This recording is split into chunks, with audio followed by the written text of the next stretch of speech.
Então eu quero convidar você para abrir a sua Bíblia em Mateus capítulo 2, verso 11, apenas um verso da palavra de Deus. Mateus 2, verso 11. Eu comecei a fazer umas devocionais nesse livro, Mateus. Hoje eu estava ali pelo capítulo 15 já, mas estou preso aqui a esse texto de Mateus 2, verso 11. Quero falar nessa noite sobre a estrela de Belém. Não é Natal ainda, senão fica tranquilo, o pastor não está perdido não, né? Mas esse texto, como eu disse, ele me segurou aqui. Eu estou desejoso, entendo que é da parte de Deus ministrar o seu coração. E o texto sagrado vai dizer assim: ao entrarem na casa, viram o menino com Maria, sua mãe, prostraram-se e o adoraram.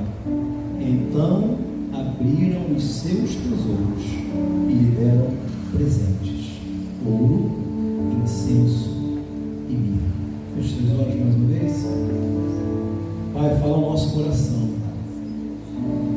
Está diante de nós a tua palavra. Está diante do Senhor, o seu povo. E diante do Senhor, Pai, esse teu servo que carece da tua graça, da tua misericórdia. Fala aos nossos corações, Pai, nessa noite. Nós não queremos sair daqui sem ouvir a tua voz, Pai. Nós oramos, Senhor, para que todo coração agora seja terra fértil, para que todo coração nessa noite seja um coração disposto, disponível a receber a boa semente da tua palavra. E assim, Pai, nós abençoamos esse tempo e te pedimos, Espírito Santo de Deus, fala conosco. Amém. Queridos, esse texto, como já dei uma fala, né, muito utilizado no Natal, muito utilizado em peças teatrais dessa época, ele me prendeu a atenção por esses dias.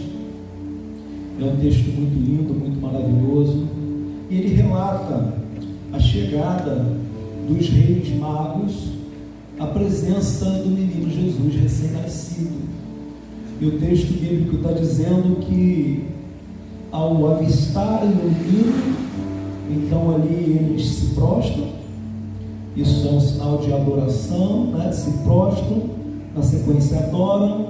Então abriram os seus tesouros e deram-lhe presentes, deram suas ofertas. Mas é interessante pensar que para esse momento chegar, precisou haver momentos antes. Estamos focando aqui agora, nesse exato momento, dos reis. Eles recebem por divina anunciação um aviso de que haveria de nascer um novo rei. Acredito eu, você conhece a história. Então eles, sabendo que vai nascer um novo rei, eles querem conhecer, eles querem adorar, e eles então vão até a presença de Herodes e diz: olha, nós soubemos. Olha onde eles foram, gente, que abuso. Na casa do rei, para avisar que vai nascer outro rei. Ou seja, tu vai perder o trono já, hein? Está chegando outro rei. Eles foram lá e disseram: nós estamos sabendo que vai nascer um novo rei, e nós viemos saber onde esse menino vai nascer, porque nós queremos conhecer ele. E diz a Bíblia que ele fica irado com aquela informação, mas ele suprime essa ira e diz para eles: olha, vamos fazer o seguinte, continuem a procurar aonde o menino vai nascer, e quando vocês o encontrarem, voltem até mim, para que possamos juntos ir adorá-lo, e nós então vamos adorá-lo. E aí você conhece a história que uma ordem foi dada para que se matasse todos os recém-nascidos meninos, com a intenção de que o novo rei fosse morto logo ao nascer.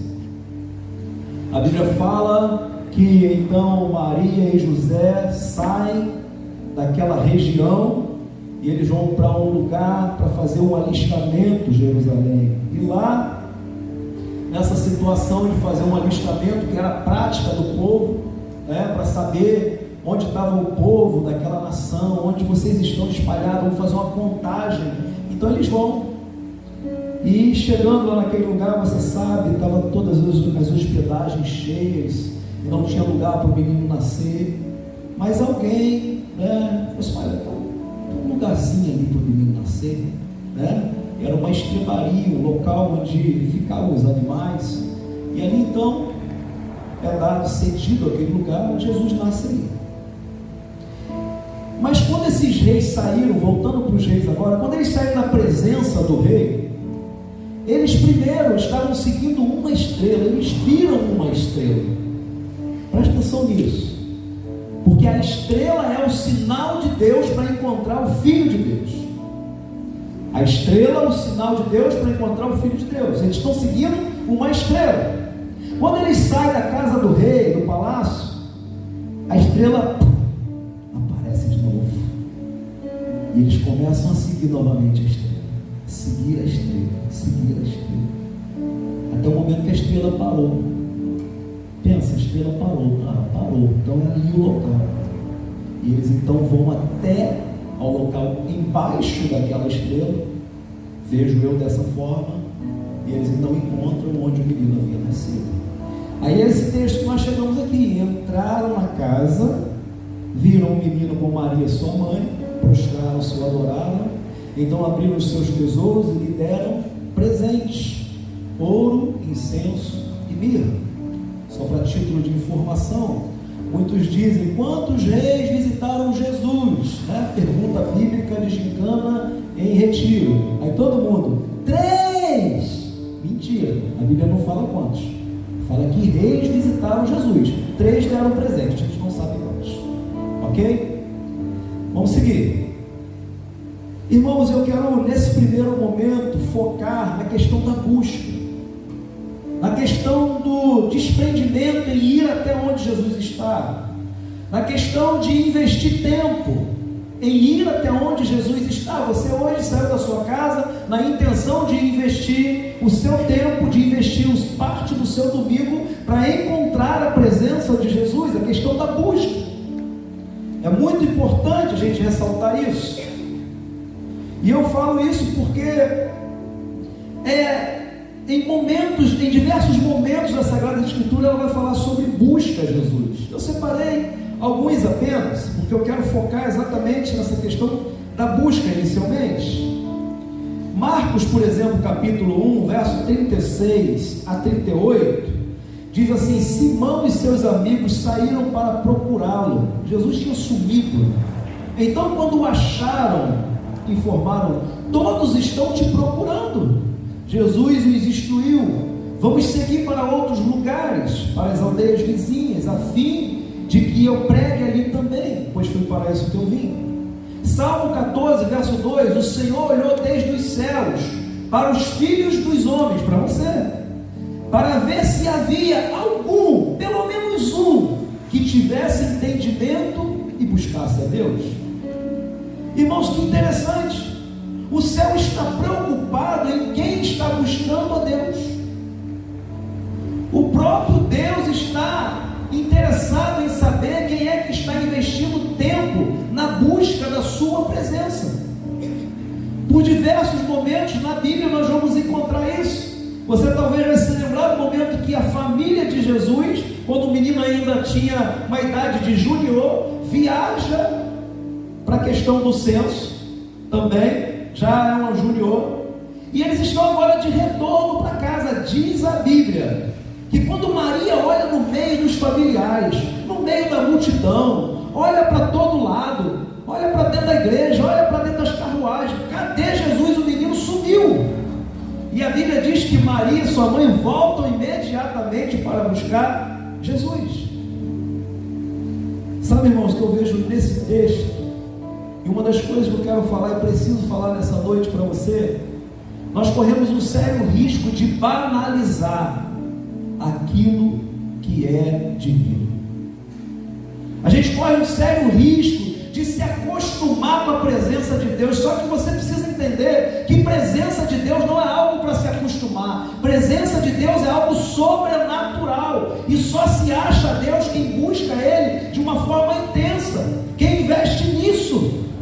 Então nós não podemos pensar que, tá bom, Deus está aí, quando eu precisar eu busco, quando eu tiver uma dificuldade eu adoro, quando eu passar por uma situação difícil eu procuro Ele, ou quando eu receber uma dádiva eu vou lá e agradeço. Sabe, querido, Deus não está disponível nesse sentido como muitos de nós fazemos.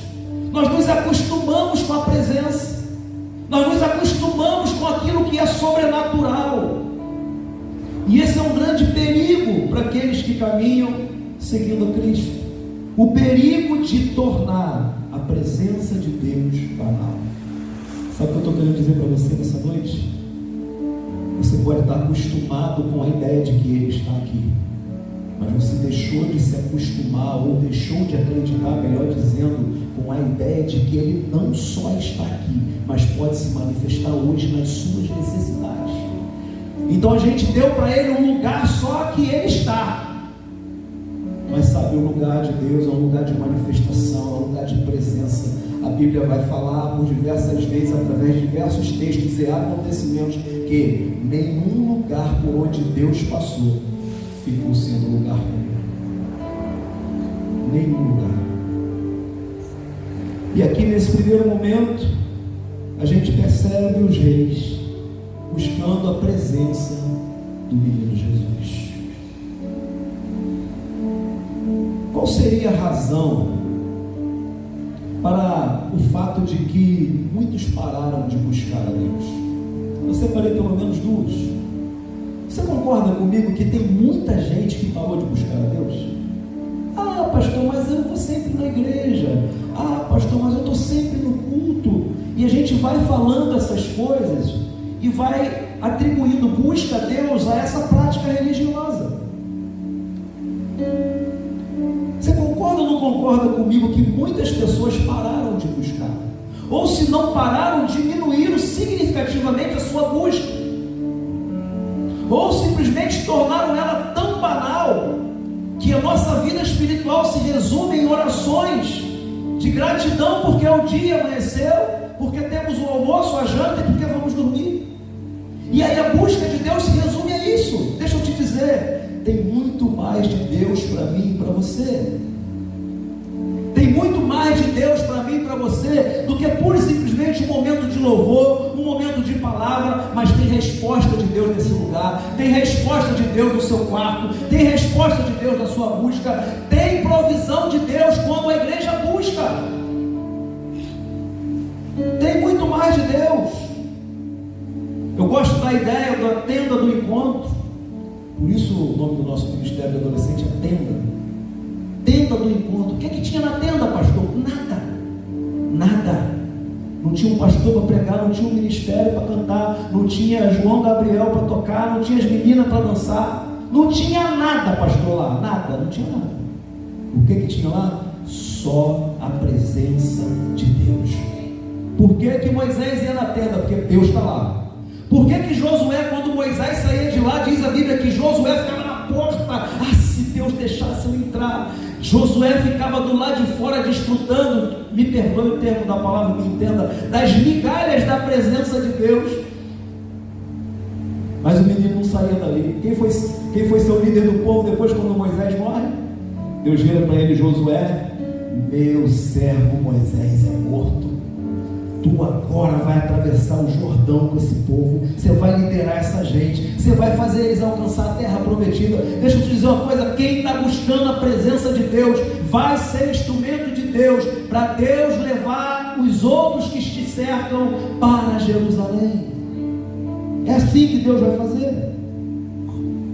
Qual seria, pastor, a razão para uma busca superficial, ou para o motivo de que muitos pararam de buscar a Deus? Primeira razão: distração. Guarde isso. Fala para quem está do seu lado: distraído, pega essa aí.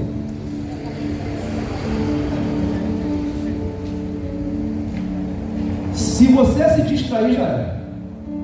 Pastor, qual é a base bíblica para isso? 2 Timóteo 2, versos 3 a 6. Como um fiel soldado de Cristo Jesus, tome parte do meu sofrimento, pois o soldado, quando está servindo na guerra, ele quer agradar o seu comandante, e por isso ele não se envolve em negócios dessa vida civil. Olha outro exemplo: o atleta que toma parte numa corrida, ele não recebe o prêmio se não obedecer às regras da competição. E o lavrador que trabalha no pesado deve ser o primeiro a receber a sua parte na colheita. Olha que fundamento bíblico para mim e para você.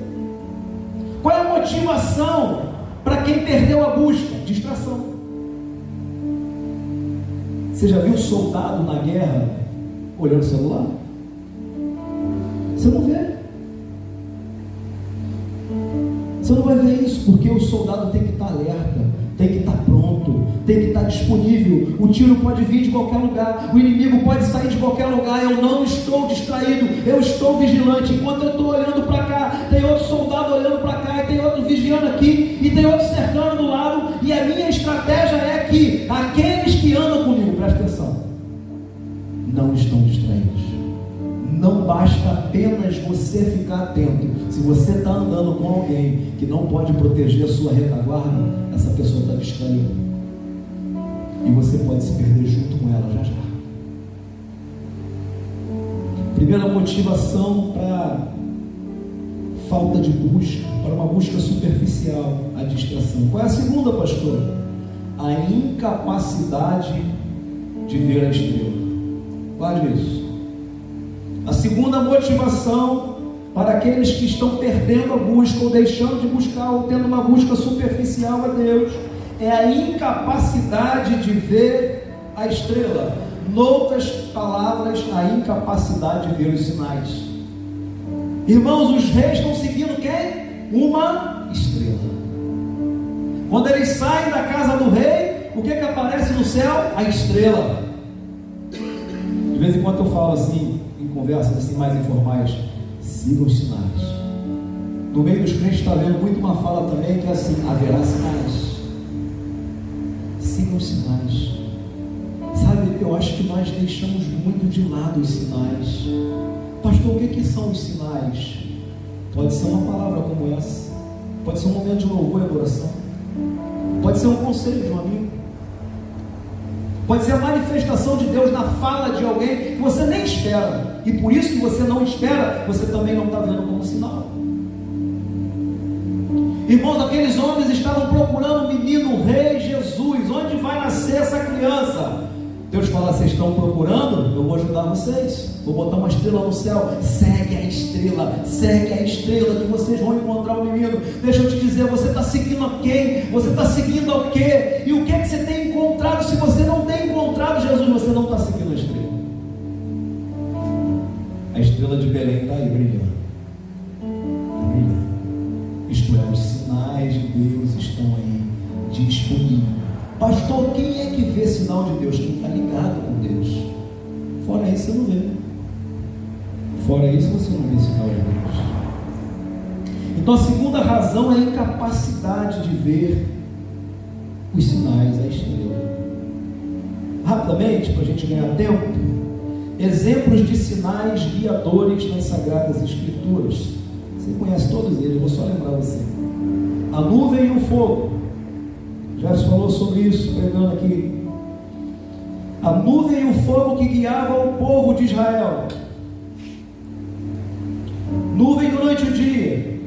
Duas funções: proteção do sol escaldante e caminho para o povo. De noite, nuvem não serve para mais nada. Agora Deus manda uma nuvem de fogo, uma coluna de fogo. Para quê, pastor? Para aquecer o povo e para guiar o povo. Quando a nuvem parava, o povo parava, e Moisés falava: monta acampamento que a nuvem parou. É hora de parar, Deus está mandando parar. E a nuvem começou a andar, desarma tudo, vamos embora, Deus está mandando sair. Sinais de Deus. Você está seguindo os sinais de Deus? E o Senhor ia diante deles, de dia numa coluna de nuvem para guiar pelo caminho, de noite numa coluna de fogo para iluminar e para que guiassem, para que caminhassem de dia e de noite. Presta atenção nisso, irmão. Que poderoso. nunca tirou de diante do povo a coluna de nuvem de dia, nem a coluna de fogo de noite. Você pode dizer um aleluia, glória a Deus? Ele nunca tirou os sinais dele para guiar o seu povo. Os sinais dele nunca serão tirados. Eu estou com capacidade para ver esses sinais? Essa é a questão. Nunca tirou.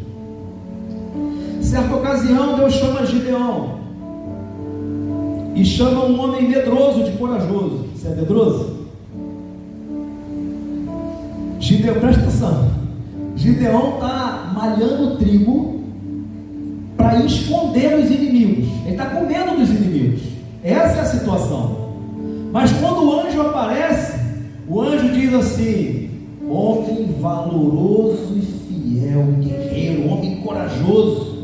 Deixa eu te dizer, se você se acha medroso, se você está tendo atitudes hoje de se esconder ou esconder coisas que Deus tem tentado mostrar e fazer na sua vida, Deus fala hoje para você: embora você se ache fraco e medroso, eu vejo você como um corajoso, um valente, um forte. Fala para quem está do seu lado aí: você não é esse fracote aí não que eu vejo, você é mais forte do que isso, tem mais de Deus em você, sabe? Deus vê. Escuta, irmão, você é poderoso. Presta atenção, Ronald. Nada contra você não, Ronald. Pelo amor de Deus. Querido, Deus vê em nós, escuta, isso é poderoso, aquilo que nós não temos capacidade de ver. Nós não temos capacidade de ver. Samuel foi ungir o homem de Deus, Davi. Passa todos os filhos ali na frente dele, e ele fala assim: não é esse aí não. Acho que os fortes, né? Deus falou que não é. Será que tem mais algum? Aparece, diz a Bíblia, um menino mirrado, pequeno, igual o pastor assim, viu? Por isso que eu sou metido. Pequeno, ninguém dá nada. Apareceu ele lá, querido. Pode até ser que o profeta veja você apenas como um pastorzinho de ovelhas do campo, mas Deus viu em Davi um rei que ia liderar uma nação, e da sua descendência, aleluia, nascerá um menino Jesus. Meu Pai do céu, isso é muito poderoso. Como você se enxerga? Deus te vê mais do que isso, mais do que isso, pode ter certeza. Nós precisamos, irmãos, seguir confiantes em Deus. Gideão pede um sinal para Deus: Deus, é comigo mesmo esse negócio, minha família é menor, eu sou tão fracote, não vai dar não, Deus, acho que só errou de endereço. Não, é contigo mesmo. Ele pede alguns sinais para Deus. Ele é teimoso, chato. Qualquer dia eu vou pregar sobre isso, só para lembrar você. Ele é chato. Ele pediu sinal a Deus um monte de vezes. Se eu fosse Deus, eu falasse: você é chato pra caramba, não vai você não, vai outro. Chato, pediu muito sinal, gente. Será que eu estou falando com alguém aqui hoje? Está pedindo muito sinal para Deus? Deus já falou com você, já confirmou, você está pedindo sinal. E aí, Deus confirma os sinais para ele. Romanos 8,14: porque todos os que estão guiados, são guiados pelo Espírito de Deus, esses são filhos de Deus. Quando eu falar o texto, pode projetar para o povo, hein? Eu estou com ele aqui diante de mim. Romanos 8,14: porque todos os que são guiados pelo Espírito de Deus são filhos de Deus. As decisões que nós tomamos guiados pelo Espírito Santo de Deus testificam, comprovam de quem nós somos filhos. Se você age muito no impulso, muito na pressão, muito na guerra, não, eu faço assim mesmo, eu sou assim, aconteço, não está revelando Jesus. Agora, se você age no poder do Espírito Santo, você revela que é filho de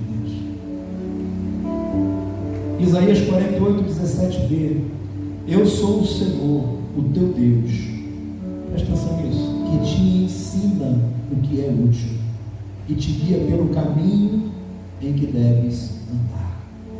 Hebreus 2,4: testificando também Deus com eles, por sinais e milagres, e várias maravilhas, e dons do Espírito Santo, distribuídos por sua própria vontade.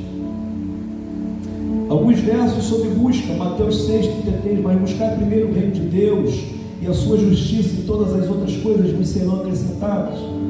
Jeremias 29, verso 13, e buscar-me-eis e me achareis quando me buscardes de todo o vosso coração. Isaías 55, 6, buscai ao Senhor enquanto se pode achar, invocai-o enquanto está perto.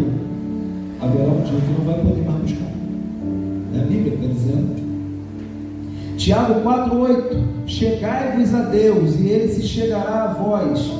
Alimpai, ou melhor, para nossa melhor entendimento, limpem as suas mãos, pecadores, purifiquem os seus corações, vocês que são de ânimo duplo, uma hora que é uma coisa, uma hora que é outra, uma hora é santo, uma hora é profano, uma hora é música da igreja, uma hora é música do mundo. Limpem suas mãos. Não pode jorrar água doce de uma mesma fonte e depois jorrar água salgada. Ou você é de Deus ou você não é. Alimpai as mãos, alimpai o coração, se santifiquem. Orientação de Moisés para o povo: se santifiquem hoje, porque amanhã o Senhor fará maravilhas no meio de nós. Eu quero ver maravilha amanhã, mas eu não me santifico hoje. Você tem buscado ao Senhor? Atos 17, 27, para que busquem a Deus, se porventura tateando o pudessem achar, embora não esteja longe de cada um de nós. Você já tateou alguma coisa no escuro? Isso que a Bíblia está falando. Você já percebeu que a gente tateia coisas que estão próximas? Acabou a luz na sua casa, suposição. Aí você quer achar o celular para acender a lanterna. Você sabe onde o celular está. Você não vai tateando até chegar na mesa da cozinha onde ele está. Você vai tatear quando chegar lá. Pastor, aplica melhor isso no teu coração, aplica.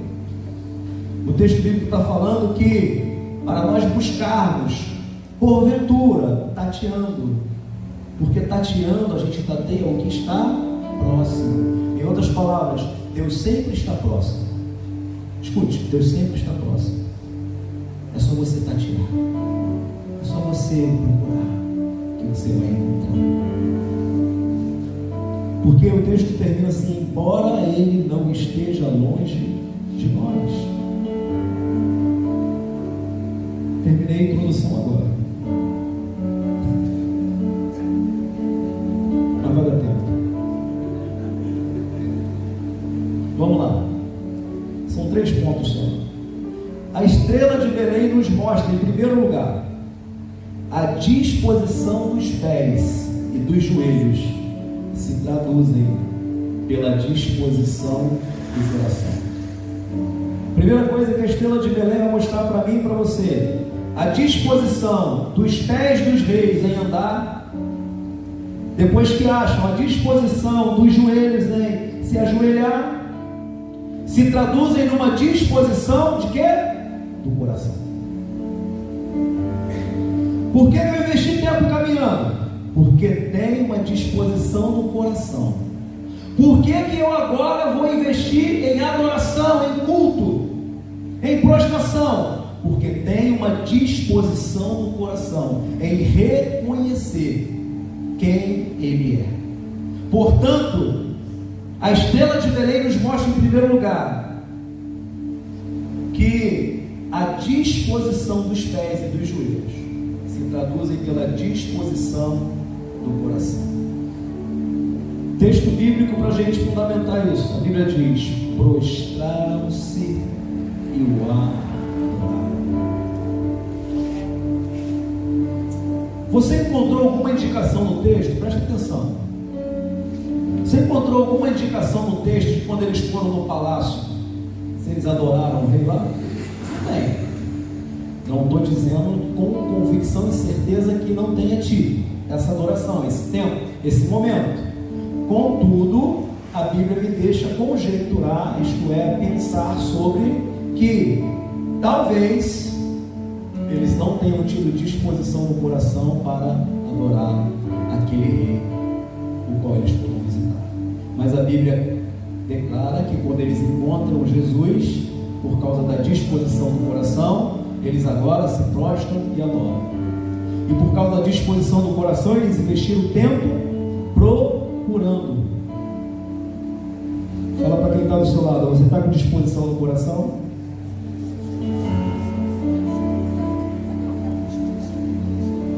Porque se você não está buscando, pode ser que você tenha perdido a disposição do coração. E aí você não consegue caminhar na busca. E pode até ser que você chegue no lugar onde Ele está, no culto, mas não tem disposição no coração para o adorar. Já viu quando a gente fala e motiva? Vamos, igreja, adore. Erga suas mãos. Cante também.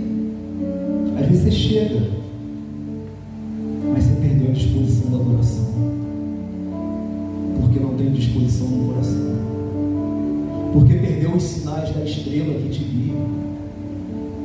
E aí você perdeu os sinais, você perdeu a vitalidade de fazer a coisa como Deus espera.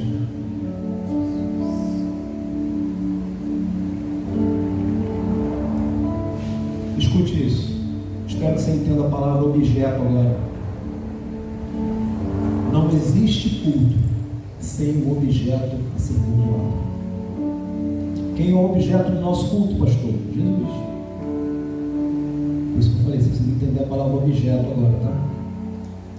O objeto do nosso culto, o nosso louvor e a nossa adoração precisa ser canalizado para alguém. Esse alguém é Jesus. Então, seja extravagante. Eu já disse isso aqui uma vez, vou repetir. A adoração, ela pode ficar intrínseca, quietinha dentro de mim, mas louvor, ela se manifesta no meu corpo. Louvor se manifesta quando eu levanto a mão. Isso é louvor. Eu posso cultuar, mas quando eu louvo, a minha mão ergue, a minha boca canta. Quando eu louvo é diferente. Quando eu louvo, todos podem ver, porque primeiro tem adoração, depois tem louvor, depois tem louvor, depois tem louvor. Isso é louvor. Não é para fazer uma dancinha no culto, não. É louvor. Isso é louvor. A Bíblia fala que Miriam dançou na presença de Deus. Cheguei a me arrepiar. Abigail, Davi está trazendo a arca, que representa a presença de Deus. Abigail, a mulher dele, olha da janela, porque Davi, ele tirou as vestes reais. E diz a Bíblia, Davi dançava com todas as suas forças no meio do povo que estava trazendo a arca. Quando ele sobe no quarto, Abigail, que é mostradinho, você dançando igual um louco no meio do teu povo, vai botar a sua roupa real e para com isso. Sabe o que ele fez? Ignorou a mulher, voltou para o meio da festa e continuou dançando, porque ele não estava dançando para homem, ele estava dançando para Deus. Isso é louvor. O coração está cheio de adoração. O que vai expressar seu corpo? Louvor. Eu vou louvar, eu vou engrandecer, eu vou exaltar. A estrela de Belém nos mostra que a disposição dos pés e dos joelhos se traduz pela disposição do coração.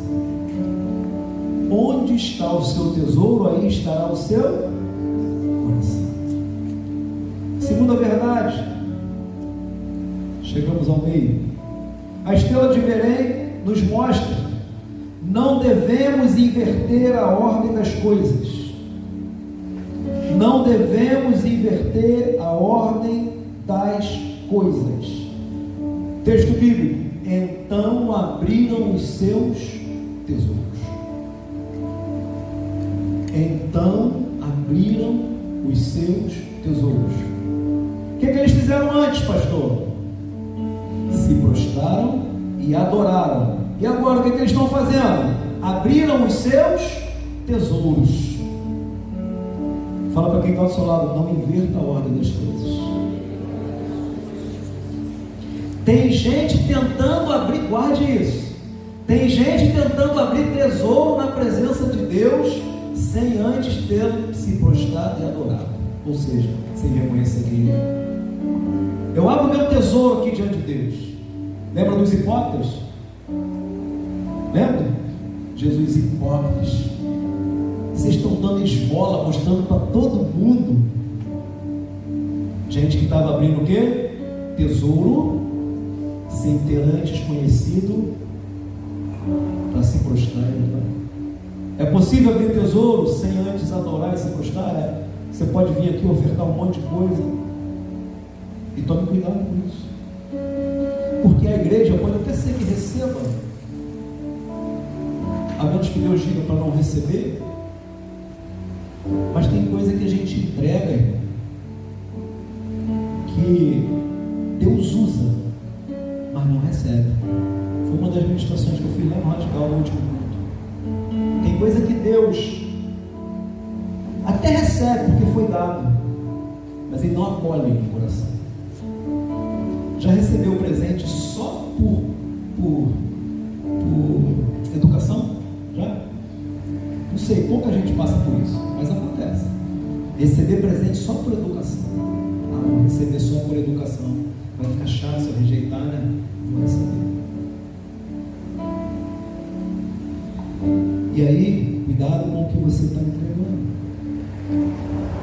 Em segundo lugar, eu estou dizendo para você que a Estrela de Belém nos mostra que nós não devemos inverter a ordem das coisas. Então abriram os seus tesouros. Irmão, isso aqui é muito maravilhoso. Porque a Bíblia está sendo enfática. Então abriram os seus tesouros. Eles abriram daquilo que era deles, daquilo que pertencia a eles. Primeiro eu abro o meu tesouro.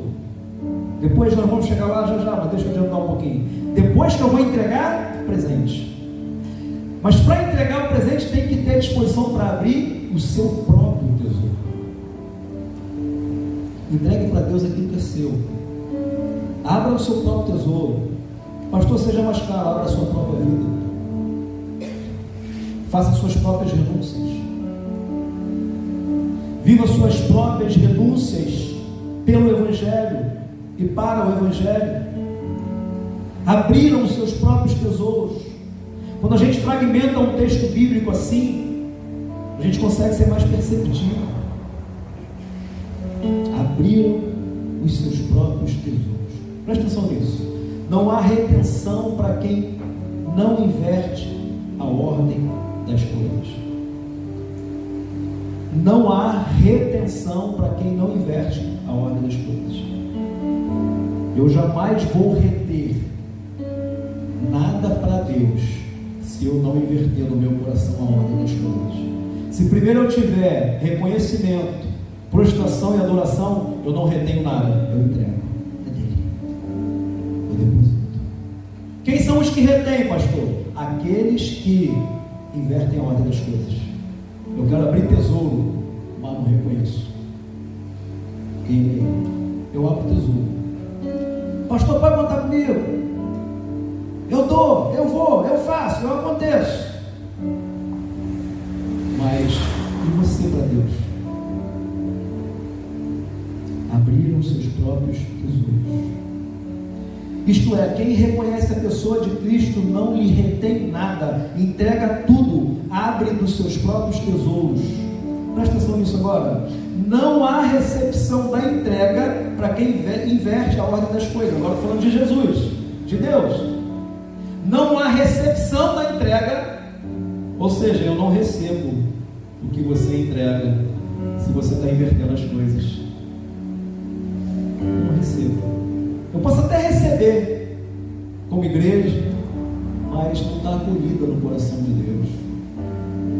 Então, não há recepção da sua entrega se você não fizer primeiro adoração, culto e louvor e se prostrar diante dele.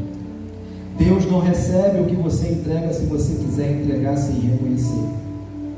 Existem pessoas que querem ofertar sem reconhecer. Isso não funciona com Deus. Você sabia que tem pessoas que doam coisas para a igreja para tirar o peso do coração de que estão fazendo alguma coisa? Só para tirar o peso. Vou te lembrar um fato bíblico. O coxo da Porta Formosa, ele ficava à porta de um templo onde pessoas bem, de poder aquisitivo bom, entravam para cultuar. Porta Formosa, eu fiz um estudo uma vez, essa Porta Formosa era de ouro.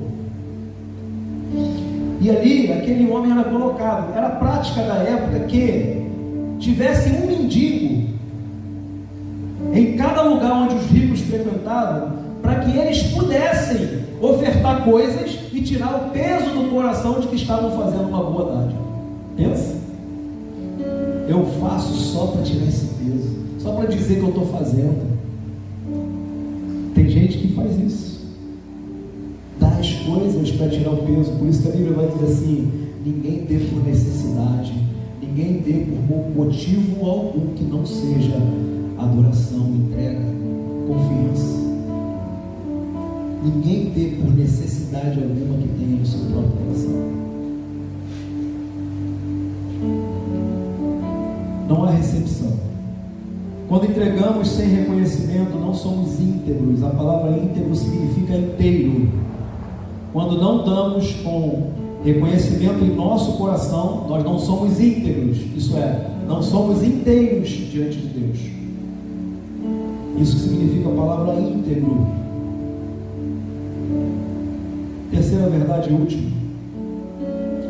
A estrela de Belém nos mostra: o presente palpável é apenas uma representação subjetiva do que o presenteado representa.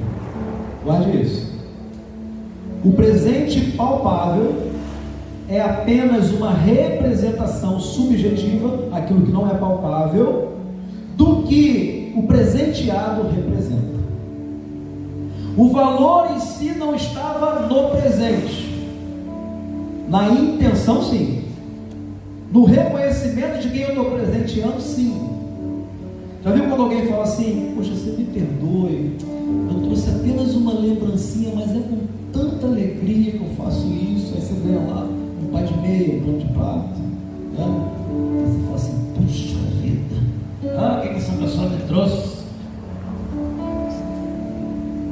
Aí você está desvalorizando a ação do presenteador por causa do presente. Ele pelo menos quis te dar alguma coisa. Eu não posso deixar passar em branco, tem que dar alguma coisa. Essa pessoa tão importante para mim, eu tenho que levar algo.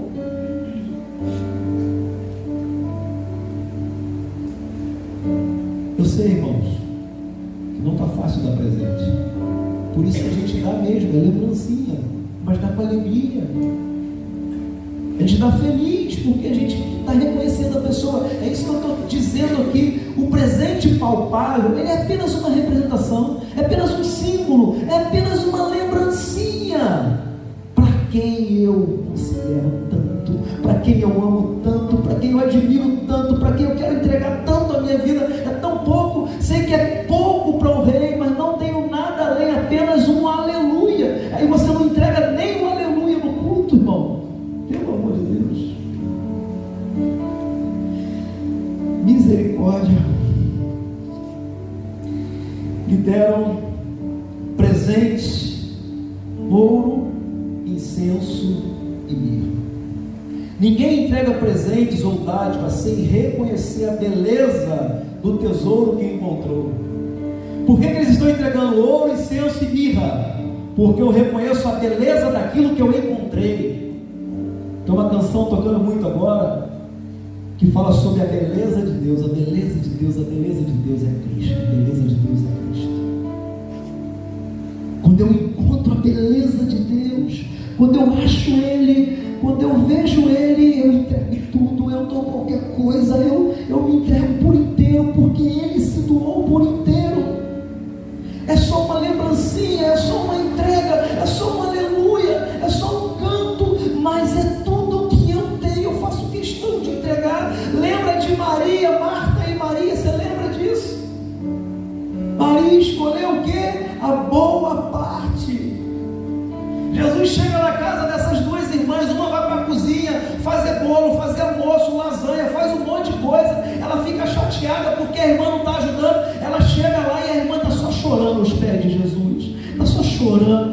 chegando aos pés de Jesus com o cabelo, está ali reconhecendo Jesus, adorando Jesus, e ela: ô Jesus, você não se incomoda que minha irmã não me ajuda a cozinhar? Estou ali fazendo um almoço para o Senhor e ela está aí, ó.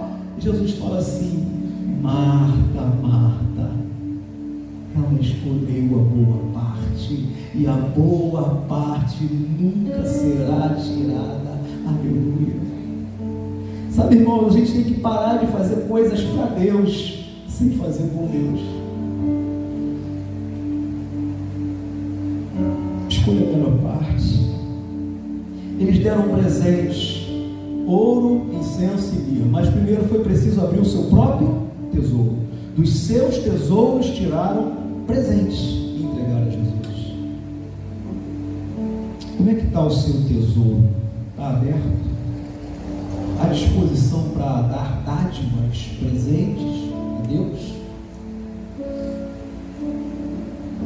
Ninguém entrega presentes ou dádivas sem reconhecer a beleza do tesouro que encontrou. Presta atenção nesses textos que caminham no pensamento. Mateus 13, 44 e 46, na Nova Versão Internacional, diz assim: o reino dos céus é como um tesouro escondido em um campo. Lá no seu terreno, tesouro escondido num campo. Um homem passou por lá e encontrou esse tesouro. Ele escondeu de novo o tesouro. Então, cheio de alegria, voltou, vendeu tudo que tinha e voltou para comprar aquele campo. Pagou muito mais do que o dono queria, porque ele sabe que tem um tesouro escondido. Valia 100, agora eu pago 1 milhão. Estou aqui a vir te pagar 1 milhão nas suas terras. Ué, mas por que isso tudo? Eu te pago 1 milhão. Você quer vender? Não, não quero vender. Não, mas eu vou te pagar 1 milhão. Aí 1 milhão o cara não rejeita, vende. Mas ele sabe que lá dentro tem um tesouro que é muito mais precioso do que 1 milhão. Essa é a ideia, esse é o reino dos céus. Vendeu tudo que tinha e comprou aquele campo. De novo, outra parábola: o reino dos céus também é como um negociante que procura pérolas preciosas. Encontrando uma pérola de grande valor, vendeu tudo que tinha e voltou para comprar. O reino de Deus é comparado a um tesouro escondido para enfatizar que ele é a coisa mais valiosa da vida, exigindo que as pessoas abram mão de tudo que é passageiro para alcançá-lo. Essa analogia descreve um homem que, ao encontrar o tesouro, fica tão alegre, vende tudo que tem e compra o campo, porque o tesouro tem valor inestimável. O tesouro representa o reino de Deus, tem um valor tão grande que o homem está disposto a se desfazer de tudo que possui, porque encontrar e ter o tesouro de Deus é uma prioridade. A palavra sugere que devemos fazer o reino de Deus a nossa prioridade máxima, colocando ele acima de todas as coisas. O tesouro vai te trazer alegria. A alegria que o homem sente ao encontrar o tesouro é o que o impulsiona a fazer essa troca. Compromisso total. A ação de vender tudo e comprar o campo representa um compromisso total com o reino, mostrando que o achado é tão transformador que nada mais tem a sua importância. O reino dos céus é um tesouro. Samuel 24, 24.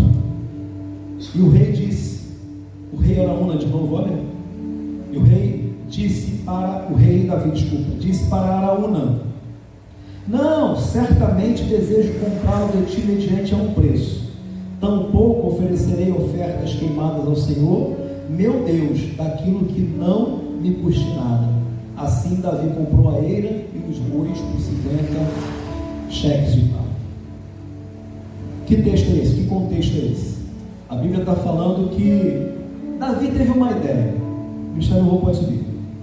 Vou fazer um altar de adoração para Deus. Presta atenção nisso. Davi pensou assim: vou fazer um altar de adoração para Deus. Mas aonde eu vou fazer? Eu não tenho propriedade. E ele olha um lugar, e o nome é a eira de Araúna. O que é a eira? A eira é parecido com beira, um pedaço de terra. E a eira de Araúna, Davi olha e pensa assim: esse é um bom lugar para eu construir um altar. Presta atenção aqui, gente. Esse é um bom lugar para eu construir um altar para Deus. Ele chama o dono e diz assim: ô fulano, Eu quero comprar essa terra aí porque eu vou levantar um altar de adoração a Deus, vou construir um altar de adoração para Deus. Aí Araúna pergunta, não, o que você quer fazer? Me explica melhor. Ele explica, não, eu quero levantar um altar para Deus e tal, assim, sabe? E aí Araúna diz assim, faz o seguinte, rei, pega essa terra de graça, eu te dou a terra e os bois que estão nela para você queimar na adoração do culto. E aí Davi vira para ele e fala assim, não, Araúna, eu não quero oferecer para Deus algo que não me custe nada. Em outras palavras, ele está dizendo assim, eu só vou entregar para Deus aquilo que me custe alguma coisa.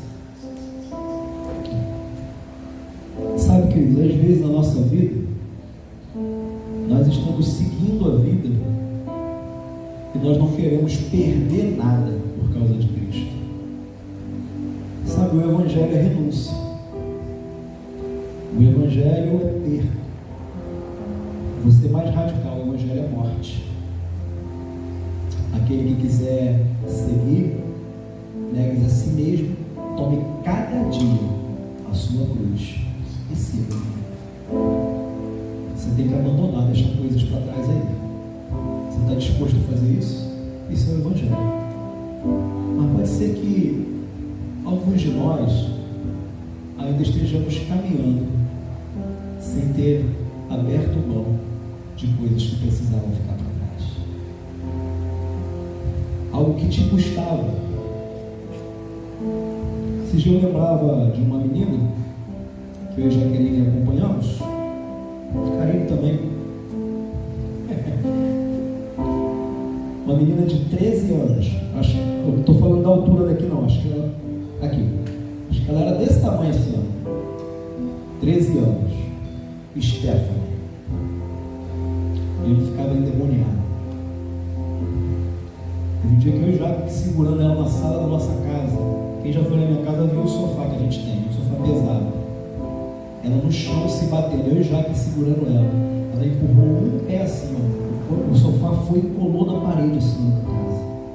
Sabe? Como se tivesse um troço bem. E aí nós começamos um trabalho de libertação com essa menina. E aí o pastor uma vez me chamou, eu era seminarista na época. E o pastor me chamou uma vez e falou assim, até quando vocês vão lá na casa dela? Eu falei, pastor, até quando a gente conseguir expulsar esse demônio que está na vida dela. Aí ele falou assim, ela está disposta a abrir mão das coisas? Eu falei, não sei, pastor, a gente pode saber. Aí eu e Jaque, conversamos com ela e perguntamos se ela estava disposta a abrir mão das coisas. Escute isso, você que gosta de música secular. Escute isso. O diabo falou na boca dela. O diabo falou na boca dela com a gente que os CDs de rock que ela tinha era tudo dele. Pensa. Aí ela se dispôs a abrir mão de anéis, de cordão e de algumas outras coisas. Mas quando chegou na hora do CD, eu falei assim, ó, você vai ter que abandonar esses CDs aí. Ela falou assim, eu perco tudo na vida, mas eu não abandono minhas músicas. Eu não abandono, em outras palavras, está dizendo, eu não abandono meus ídolos. Isso aqui virou ídolo para mim. Isso aqui me tem, eu não tenho eles me têm. A vida cristã é feita de renúncia. Eu já que voltamos com o pastor, ele falou, pastor, ela não está disposta. Ele falou assim, então deixa ela os demônios dela, para de ir na casa dela. Nós nunca mais fomos lá expulsar o demônio dela. Não sei onde ela está hoje. E se os demônios estão com ela. Mas foi orientação e é orientação. Deixa eu dizer uma coisa a você. Quando a pessoa não quer, não adianta a igreja querer. Quando a pessoa não quer e não está disposta a abrir mão, não adianta o pastor querer, a igreja querer, o trabalho de libertação, não adianta. A Bíblia diz, você expulsa um demônio, vem outros 7 porque a casa está vazia, faz guaça, toma. Sabe, irmãos, nós precisamos estar dispostos a abandonar coisas, a deixar coisas pelo reino. Jovem, adolescente, senhor, senhora, marido, esposa, tem coisa que precisa ficar para trás. tem coisa que precisa ficar para trás. De repente é o jeito que você trata o esposo, o jeito que você trata a esposa. De repente é o lugar que você tomou em casa. Pastor, o homem falando, lá em casa quem manda é ela. Está errado. Tem coisa que precisa ficar para trás. Existem papéis na família que Deus designou para a família. E eles precisam ser bem cumpridos para que a família seja abençoada. E não há opressão nisso. Então, tem coisas que precisam ficar para trás. Jovem, adolescente, tem coisa que precisa ficar para trás. O que você anda assistindo no seu celular? Que tipo de coisa você anda acessando? Que tipo de palavra está na sua boca quando você está no meio dos seus amigos? Lá na faculdade, na escola, no dia a dia? Que tipo de coisa? Eu quero nesse momento convidar você a ficar de pé. Vamos louvar o Senhor. Sabe, queridos, eu fui perguntar ao Google. Quando você tiver dúvida sobre Bíblia, pergunta ao Google. Pergunta de vez em quando. Eu perguntei ao Google: havia presentes mais valiosos na época de Jesus do que ouro, incenso e mirra? Resposta para minha pouca surpresa: sim, havia presentes mais preciosos. Olha que curioso, irmãos. Porque a gente vê ouro, incenso e mirra, nossa, que presentes maravilhosos, mas existiam presentes melhores. Só que ouro, incenso e mirra representava algumas coisas. O ouro representava a realeza de Jesus. Aqueles magos estavam dizendo: nós nem reconhecemos Herodes, mas ao Senhor nós reconhecemos, tu és rei sobre a nossa vida. E eles se prostram e adoram a Jesus. A mirra, ou melhor, o incenso significava a sua divindade. Porque então eles reconhecem a divindade, eles se prostram e adoram. Ninguém adora a quem não reconhece como divindade. E o terceiro presente, mirra, que simboliza sacrifício, humanidade e morte, pela qual o nosso Senhor passou por mim, por você e por eles. Havia naqueles presentes um simbolismo extraordinário. Outros itens de valor da época, eu termino com isso. Púrpura tíria é o nome. Um corante extremamente caro, escute isso, mais caro que ouro, usado para atingir as vestes da realeza e de altos funcionários romanos. Especiarias raras também eram um presente caríssimo. Além do incenso e da mirra, outras especiarias, você não vai acreditar, como a canela e a pimenta, tinham valores muito mais elevados. Pensa! Animais exóticos, embora pouco provável de ser um presente da época, mas eram por serem muito raros. Cavalos de raça pura podiam atingir preços muito elevados e até mesmo maiores do que os presentes que Jesus recebeu. E por fim, terras e propriedades. Mas os presentes que Jesus recebeu era o reconhecimento da sua realeza, da sua divindade e do seu sacrifício de cruz para mim e por você. Eu quero que você feche seus olhos nessa noite, nós estamos ensinando. Aí no seu lugar, feche seus olhos. Eu quero perguntar nessa noite: tem alguém que quer a partir de hoje seguir a estrela? Isto é, pastor, cansei de seguir tanta coisa, agora eu vou seguir a estrela. Eu vou seguir os sinais, porque os sinais estão me levando a Jesus. Se você quiser sair do seu lugar, vem aqui à frente, nós vamos orar por você. Alguém nessa noite: pastor, eu quero entregar minha vida a Jesus. Pastor, eu quero reconhecer Jesus como o único e suficiente Salvador da minha vida. Todos estão de olhos fechados e orando. Se há alguém que quer fazer essa decisão nessa noite, sai do seu lugar e vem aqui. Eu não vou insistir com isso, mas eu preciso dar essa oportunidade. Se não há ninguém, não tem problema. Que Deus conceda mais oportunidades, caso seja esse o seu desejo. Agora, você que é membro dessa igreja, já batizado, quem sabe você está terceirizando a sua fé. Quem sabe você está dizendo assim: ah, pastor, fala com Deus para mim. Ministério de louvor, traz Deus, traz a presença de Deus para mim. Eu estou com preguiça de buscar. E você, quem sabe, está precisando voltar ao lugar de encontro com Deus. Se tiver alguém assim que reconhece isso, eu quero convidar você: sai do seu lugar e vem aqui na frente, nós vamos orar com você. Pastor, minha busca está tão fraca. Isso, não precisa ter vergonha. Reconhecimento é algo extraordinário. Pode vir. Isso. Tem mais gente que precisa vir. Eu sei que tem. Pode vir. Pastor, eu preciso, pastor. Isso. Tem mais gente? Oportunidade que não pode perder, irmão. Aquele povo disse: Moisés, vai no meu lugar. Não vai, não manda ninguém vir no teu lugar, não. Vem você. Você está precisando? Pastor, que tempo que eu não leio Bíblia, que tempo que eu não oro, pastor. Eu nem sei onde é esse lugar de encontro com Deus, pastor. Quero descobrir. Vem aqui. Tem mais alguém que precisa? Isso. Pastor, eu sinto saudade. Um dia, pastor, um dia. Eu lembro, pastor, de um dia que eu estava lá, que eu fui lá, que eu vi a presença dele, que eu vi o mover dele, que eu vi a manifestação dele. Mas, pastor, você está tão distante de mim hoje, eu nem sei mais como é que faz. Tem mais alguém que precisa vir? Se não tem, nós vamos orar. Nós vamos orar, Senhor. Feche seus olhos no seu lugar. Senhor, nós colocamos essas vidas diante do Senhor. Senhor, nós colocamos a vida, Senhor, de cada irmão, de cada irmã, Senhor. Quem somos nós sem o Senhor, Pai? Como Pedro disse naquela ocasião: para onde iremos nós, se só Tu tens as palavras de vida eterna, Senhor? Senhor, todas as opções que tem à nossa frente são ínfimas, Senhor, diante de Ti, Pai. Elas sequer existem diante, Senhor, de Ti, Pai. Pai, em nome de Jesus, nos ajuda, Senhor, a encontrar o lugar da Tua presença, Pai. Senhor, nos ajude a caminhar contigo, Pai. Senhor, tem misericórdia de nós, Deus. Perdoa-nos, Senhor, por viver indiferente, Senhor, por cantar de qualquer jeito. Perdoa, Senhor, ó Deus, por tantas vezes, ó Pai, deixarmos de lado a Tua presença, Senhor. Pai, tem misericórdia de nós, Senhor.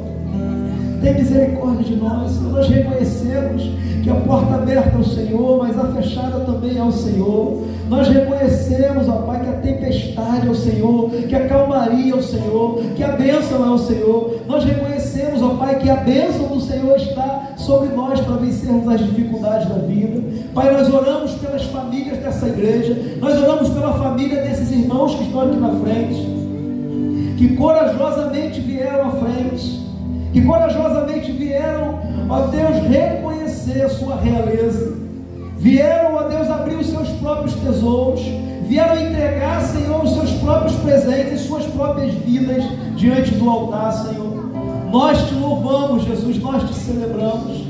Nessa noite nós reconhecemos que Tu és o único digno de todo louvor e de toda adoração. Nós levantamos um trono de adoração ao Senhor, não apenas hoje, mas em todos os dias da nossa vida. Nós não queremos entregar ao Senhor aquilo que não nos custe nada. Por isso, Senhor, nos ajude a renunciar vícios, nos ajude a renunciar prostituição, nos ajude a renunciar palavrões, nos ajude a renunciar, ó Pai, coisas que têm desagradado o Senhor na nossa vida, Pai. Nós nos colocamos diante do Senhor, ó Pai, nessa hora, e reconhecemos que Tu és o Deus Todo-Poderoso, o soberano guarda de Israel, Pai. E nós nos colocamos diante do Senhor, Pai. Oramos por todos os irmãos presentes. Que a graça do Senhor esteja sobre nós, Pai. Que o amor de Deus, o Pai, a graça salvadora de Jesus Cristo, Filho, e as benditas comunhões do Espírito Santo de Deus repouse sobre a sua igreja. E aquele que crê, diga amém. Amém, querido? Você pode aplaudir Jesus. Você espera que a sua Deus abençoe. Que Deus nos ajude.